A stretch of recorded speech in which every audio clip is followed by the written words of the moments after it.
Did you know that the US has overthrown over 11 governments and orchestrated or sponsored coups in over 33 countries?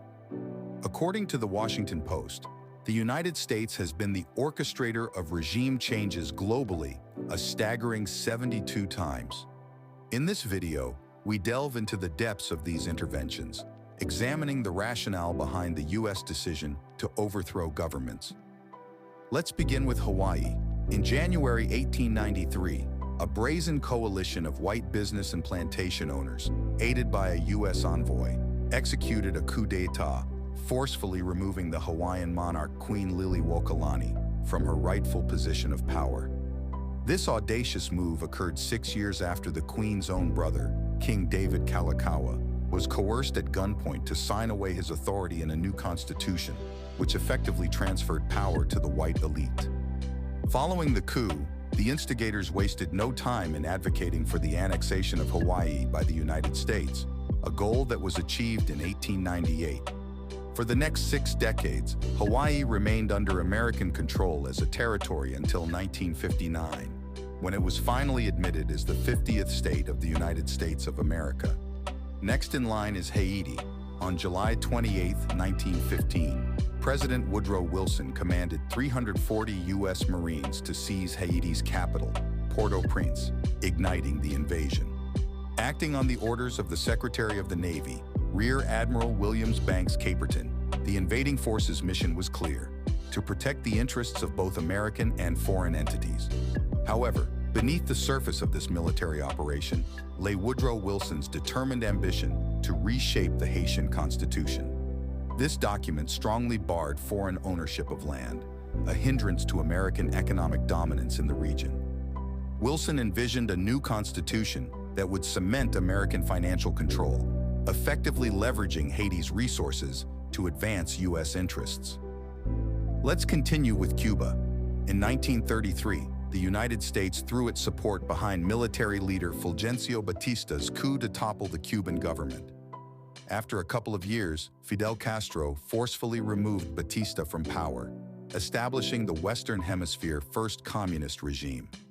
In response, President John F. Kennedy authorized the ill-fated Bay of Pigs invasion in 1961, a brazen attempt to overthrow Castro's government.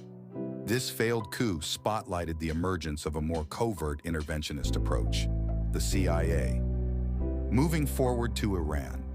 With the establishment of the CIA in 1947, the United States adopted a more clandestine approach to manipulating foreign governments.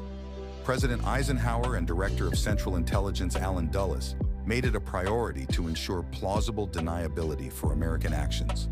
In 1953, the CIA masterminded the coup d'etat that ousted Iran's democratically elected Prime Minister, Mohammad Mossadegh, aiming to consolidate power with Iran's Shah, Mohammad Reza Pahlavi. Codenamed Operation Ajax, declassified CIA documents suggest the coup was framed as a measure to thwart potential Soviet aggression in Iran. However, Iranian-American historian Ervand Abrahamian contends that the true motive was to safeguard U.S. oil interests. Next on the roster is Guatemala. In 1954, the CIA orchestrated another coup of a democratically elected leader, Guatemalan President Jacobo Arbenz. The CIA coup, codenamed Operation PB Success, replaced the president with military dictator Carlos Castillo Armas in the name of stopping the spread of communism. However, the CIA's main motivation for ousting Arbenz was the fear that his land reforms would threaten the interests of the American-owned United Fruit Company, which owned 42% of the nation's land and paid no taxes. In 1960, after declaring independence from Belgium, the Republic of Congo elected Patrice Lumumba as its first prime minister. However, Lumumba's tenure was abruptly cut short when President Joseph Kasavubu, supported by a Belgian military intervention, swiftly ousted him from power. Sensing an opportunity, the CIA actively supported efforts to eliminate Lumumba, painting him as a communist threat akin to Castro. The CIA played a significant role in orchestrating Lumumba's capture in 1960 and subsequent assassination in 1961. This intervention sparked the Congo crisis, a turbulent period during which military leader Mobutu Sese Seko seized power and consolidated control over the country. In 1965, backed by the CIA, Mobutu established himself as a dictator, ruling with an iron fist until 1997. Continuing our examination of US-backed coups around the globe, we now shift our focus to South Vietnam. In 1971, the Pentagon Papers revealed that the CIA had provided funding and support for the 1963 coup against South Vietnam's president, Ngo Dinh Diem, ultimately resulting in his assassination. By 1963, the United States had deployed a significant number of troops to Vietnam to counter the communist regime led by President Ho Chi Minh in the north. Initially, the U.S. supported Diem due to his anti-communist stance. However, Diem's oppressive policies, particularly against Buddhists, led to discontent among the populace and doubts about his ability to effectively manage the war effort.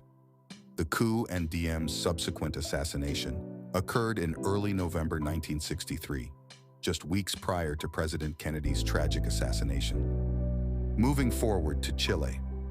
In 1970, when socialist Salvador Allende was democratically elected as Chile's president, U.S. President Richard Nixon sought to prevent his assumption of office and orchestrated a coup shortly after. Following Nixon's directives, the CIA began aiding various Chilean factions, plotting to overthrow the newly elected socialist leader. In 1973, military leader Augusto Pinochet orchestrated a coup that ousted Allende, subsequently establishing his dictatorship the following year and ruling as Chile's president until 1990. In a revealing phone conversation between Nixon and National Security Advisor Henry Kissinger regarding Pinochet's coup, Kissinger expressed disappointment that the U.S. media wasn't celebrating the event, to which Nixon replied, "Our hand doesn't show on this one."